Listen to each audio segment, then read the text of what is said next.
Some days I cook not because I'm hungry, but because it reminds me to slow down. The sound of rice bubbling, the smell of veggies, they all make me feel like everything is going to be okay. I used to chase perfection a lot. Calories, numbers, approval. Now, I just want to be balanced.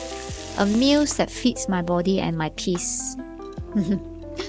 If you're watching this right now, I hope you find a little calm in your kitchen too.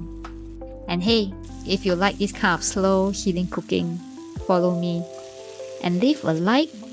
Let's remind each other that life doesn't have to be always perfect, but just very honest and warm. Give me a like, follow me if you like this kind of content. Till next time, I'll see you guys again. Bye!